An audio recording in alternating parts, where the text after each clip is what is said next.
Magandang umaga mga kahuan. Narito na ating ulat panahon ngayong araw sa Pilipinas. Magandang umaga po sa ating lahat. Narito ang ating weather update para sa araw ng Huwebes, July 3, 2025. Yung binabantayan nating low pressure area dito sa loob ng ating Philippine Area of Responsibility ay bumaba yung tsansa na maging isang ganap na bagyo within the next 24 hours. At hindi pa rin naman natin inaalis ang posibilidad na maging isang ganap na bagyo ito sa mga susunod na araw. Ito ay huling namataan sa line 125 kilometers east-northeast ng Apari, Cagayan. At ito'y kumikilos northwestward at inaasahan natin lalapit ito dito sa may extreme northern Luzon kung saan magdadala ito ng mga kalat-kalat na pag-ulan lalo na dito sa may Batanes at Babuyan Islands. Ngayon, patuloy pa rin naman ang pag-iral ng southwest monsoon o ng habagat lalo na dito sa may central Luzon, southern Luzon, Visayas at Mindanao. Dulot po ng low pressure area at southwest monsoon, naasahan natin malaking bahagi ng ating bansa ang makakaranas ng mga pag-ulan ngayong araw at sa mga susunod na araw. Para na lang din sa kaalaman ng lahat, meron din tayong bagyo sa labas ng ating Philippine Area of Responsibility. Sa ngayon, ang kanyang category ay tropical storm at meron itong international name na Moon. Huli itong namataan sa line 2,500 kilometers east-northeast ng extreme northern Luzon. Kung makikita natin sa satellite image natin, malayo ito sa atin at wala na sa labas ng ating Philippine Area of Responsibility. Kaya wala itong direktang epekto sa anumang parte ng ating bansa. Ano nga ba inaasahan natin panahon ngayong araw? Inaasahan natin yung buong Luzon natin, makakaranas tayo ng mga kalat-kalat na pag-ulan.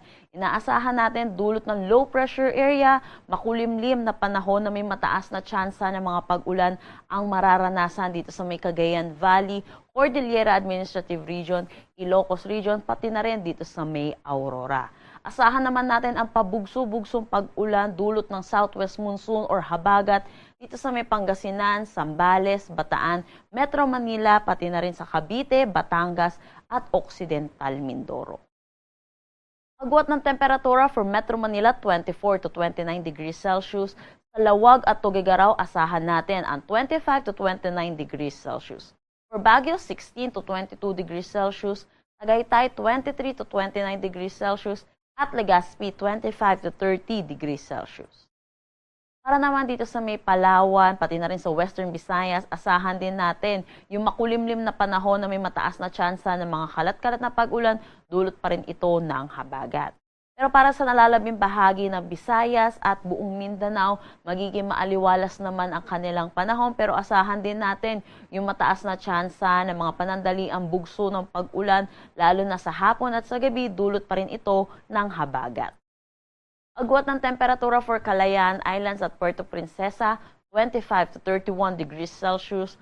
Iloilo, 26 to 30 degrees Celsius. Tacloban, 25 to 31 degrees Celsius. Para sa Cebu, 25 to 32 degrees Celsius. Zamboanga, 24 to 34 degrees Celsius. Cagayan de Oro, 23 to 31 degrees Celsius. At Davao, 24 to 32 degrees Celsius. Kaninang 5 a.m. may nilabas tayong weather advisory para sa magiging posibleng ulan na dala nitong low pressure area at ng southwest monsoon. Kung makikita natin dito sa ating mapa, meron tayong mga color yellow na areas at ito inaasahan natin ang 50 to 100 millimeters of rain. Inaasahan natin mga posibilidad po ng mga flash flood at mga pagguho ng lupa.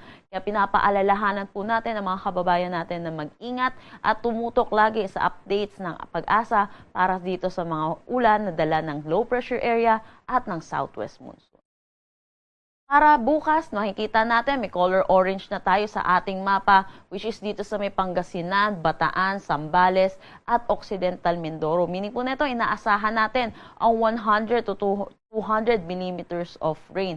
Pero meron din tayong mga color yellow or yung mga 50 to 100 millimeters of rain. Dulot pa rin ito ng southwest monsoon at low pressure area. Para sa Saturday, inaasahan natin 50 to 100 millimeters of rain naman dito sa mga color yellow po nating areas. Dahil po dito, pinapaalalahanan po natin lalo mga kababayan po natin dahil sa mga susunod na araw ay inaasahan pa rin natin ang mga tuloy-tuloy na mga pag-ulan, kaya mag-ingat po tayo lagi. Wala naman tayong nakataas na anumang gale warning sa anumang seaboards ng ating bansa. Pero iba yung pag-iingat na lang din po para sa ating mga kababayan, lalo na po sa mga pumapalaot na may mga sasakyang maliit pandagat.